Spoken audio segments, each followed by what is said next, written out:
Good morning. മേക്കുട്ടിക്ക് 2 ദിവസമായിട്ട് നല്ല പനിയായിരുന്നു കേട്ടോ. അതാണ് ഇങ്ങനെ വാടിക്കുഴഞ്ഞിരിക്കുന്നത്. അതല്ല നമ്മുടെ ടോപ്പിക്ക്. നമ്മുടെ ലൈഫിൽ പിന്നെ ചെയ്യാം, നാളെ ചെയ്യാമെന്നൊക്കെ വെച്ചാൽ കുറച്ച് കാര്യങ്ങളുണ്ടാവില്ലേ. എൻ്റെ ലൈഫിൽ ഒന്നല്ല, ഒരു ലോഡ് കാര്യം തന്നെ ഉണ്ട്. അതിലൊരു കാര്യം കേട്ടോ ഇപ്പോൾ ചെയ്യാൻ പോകുന്നത്. ഇത് നമ്മുടെ വീടിൻ്റെ സിറ്റ് ഔട്ടിൻ്റെ ഫ്രണ്ടിലുള്ള ലക്കി ബാമ്പുമാണ്. ഒരുപാടായിട്ട് ഇതിനെ ശ്രദ്ധിക്കാണ്ട് അങ്ങനെ വിട്ടിരിക്കുക കേട്ടോ. അതുകൊണ്ട് തന്നെ ഇലയൊക്കെ നിറയെ ഉണങ്ങി കരിഞ്ഞിരിക്കുകയാണ്. പ്രഗ്നൻസി ഡെലിവറി വലിയൊരു യാത്ര ആയതുകൊണ്ട് ഇതിലേക്ക് ഇറങ്ങാനൊന്നും ടൈം കിട്ടാറില്ല. ഇതാണ് അതിൻ്റെ അവസ്ഥ. മൊത്തം ഇലയും ഉണങ്ങി കരിഞ്ഞിട്ടുണ്ട്. അപ്പോൾ ഇതൊക്കെ ഒന്ന് ക്ലീൻ ചെയ്യാന്നുള്ള പരിപാടിയാണ് ഇന്നത്തെ. നമ്മുടെ വീട്ടിൽ 2 തരം ലക്കി ബാമ്പ് ഉണ്ട് കേട്ടോ.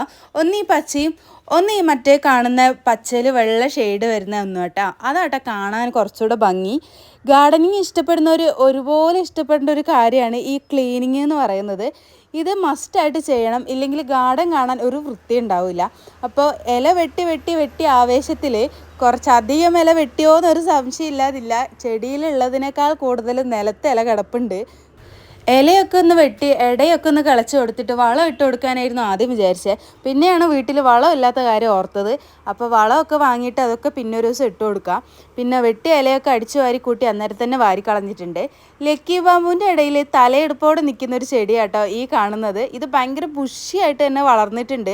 ചട്ടിയിൽ നട്ടപ്പോൾ ആകെ 1-2 കൊമ്പ് വന്നിട്ട് അതിൻ്റെ വളർച്ച അവിടെ സ്റ്റെക്കായി. പിന്നെ മണ്ണിലേക്ക് എടുത്ത് നട്ടപ്പോഴാട്ടോ ഇതിങ്ങനെ ഭയങ്കര ഭംഗിയിൽ വന്നത്. എന്തായാലും കാണാൻ അടിപൊളിയാണ് ഈ ചെടി.